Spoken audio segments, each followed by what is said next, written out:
is not getting resolved. I also know that there are businesses around the country that could be growing even faster, that our deficits could be coming down faster, that we would have more customers in our shops if we get this thing resolved. We know what the right thing to do is.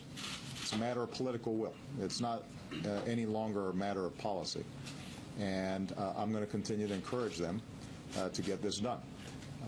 As far as our actions, Jay Johnson, our new head of Department of Homeland Security, has been talking to everybody, law enforcement, immigrant rights groups, to do a thoroughgoing review of our approach towards enforcement. And we're doing that in consultation with Democrats and Republicans and with any interested party. I do think that the system we have right now is broken. I'm not alone in that opinion. The only way to truly fix it is through congressional action. We have already tried to take as many administrative steps as we could. We're going to review it one more time to see if there's more that we can do to make it more consistent with common sense and more consistent with, I think, the attitudes of the American people, which is we shouldn't be in the business necessarily of tearing families apart who otherwise are law-abiding. And so let me, I won't get into timing right now because Mr. Johnson's going to go ahead and do that review. Tamara Keith. Yes. So regarding the Affordable Care Act, I think let's talk about that. Since you brought it up. I think everyone agrees that it has flaws. But Democrats have been sort of reluctant in Congress to reopen the conversation. And Republicans have been more than happy to reopen the conversation, but in a different way. Now that, as you say, it's here to stay, there's so many people that signed up. In this environment, is it possible to do the kind of corrections that the business community and many others would like to see, sort of small technical corrections? It is absolutely possible, but it will require a change in attitude on the part of the Republicans. I have always said from the outset that on any large piece of legislation like this, there are going to be things that need to be improved, need to be tweaked. I said that, I think, the day I signed the bill. And I don't think there's been any hesitation on our part to consider ideas that would actually improve the legislation. The challenge we have is that if you have certain members in the Republican Party whose view is making it work better is a concession to me, then it's hard in that environment to actually get it done. And I recognize that their party has gone through the stages of grief, right? And anger and denial and all that stuff, and we're not at acceptance yet. But at some point, my assumption is that there will be an interest to figure out how do we make this work in the best way possible. We have 8 million people signed up through the exchanges. That doesn't include the 3 million young people who are able to stay on their parents' plan. It doesn't include the 3 million people who benefited from expansions of Medicaid. So if my math is correct, that's 14 million right there. You've got another 5 million people who signed up outside of the marketplaces but are part of the same insurance pool. So we've got a sizable part of the U.S. population now that are in the for the first time in many cases, in a position to enjoy the financial security of health insurance. And I'm meeting them as I'm on the road. Saw a woman yesterday, young woman, maybe 34, with her mom and her dad, and she's got 2 small kids and self-employed husband, and it was diagnosed with breast cancer. And this isn't an abstraction to her. She is saving her home. She is saving her business. She is saving her parents' home, potentially, because she's got health insurance, which she just could not afford. And the question now becomes, if in fact this is working for a lot of people, but there are still improvements to make, why are we still having a conversation about repealing the whole thing, and why are we having folks say that any efforts to improve it are somehow handing Obama a victory? This isn't about me.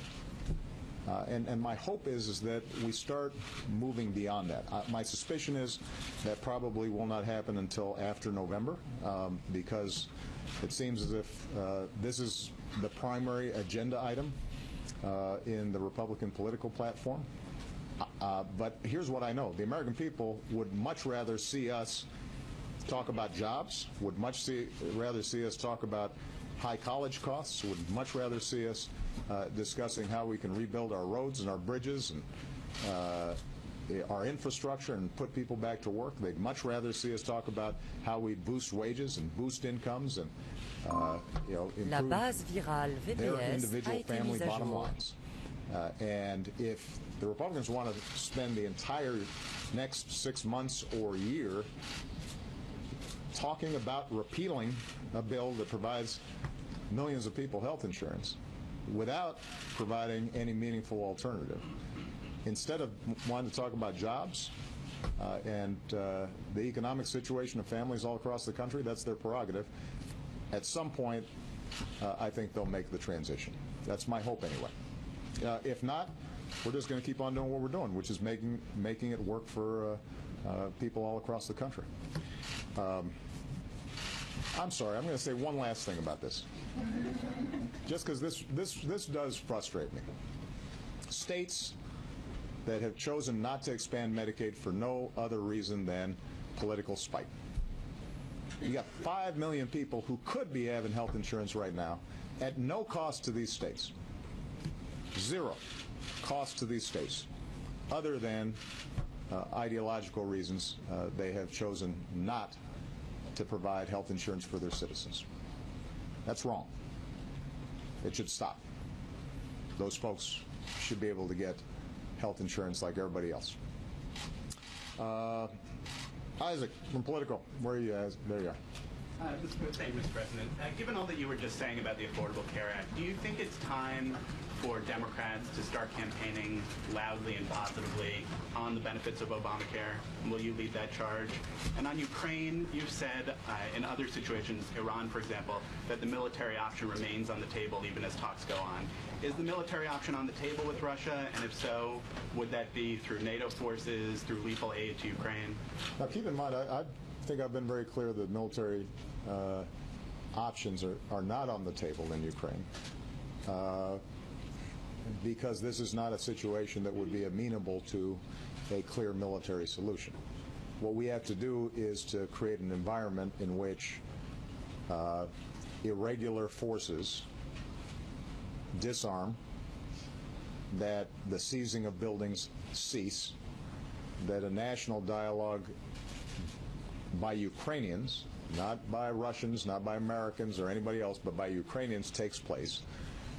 They move forward with reforms that meet the interests of the various groups within Ukraine.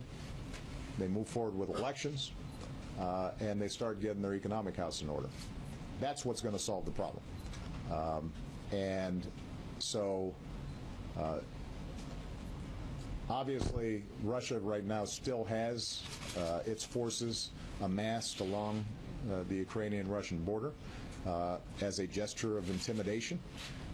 And it is our belief, and not ours alone, but I think broad portions of the international community believe that Russia's hand is in the disruptions and chaos that we've been seeing in southern and eastern Ukraine. But there is an opportunity for Russia to take a different approach. We are encouraging them to do so. In the meantime, we're going to prepare additional responses should Russia fail to take a different course. We've already had an impact on their economy that is well documented. It could get significantly worse. But we don't have an interest in hurting ordinary Russians just for the sake of it. our strong preference would be for Mr. Putin to follow through on what is a glimmer of hope coming out of these Geneva talks, but we're not going to count on it until we see it.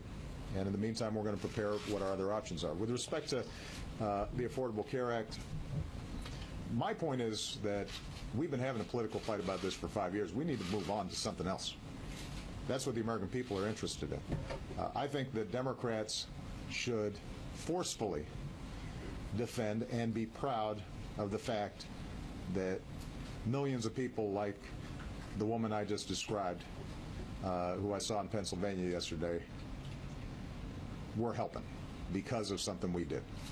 I don't think we should apologize for it. I don't think we should be defensive about it. I think there is a strong, good, right story to tell. I think what the other side is doing and what the other side is offering would strip away protections from those families and from hundreds of millions of people who already had health insurance before the law passed, but never knew if the insurance company could drop them when they actually needed it, or women who were getting charged more just because they were a woman.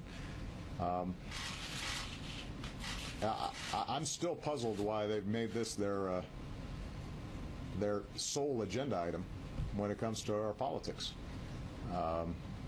It's curious. But what I intend to talk about is what the American people are interested in hearing.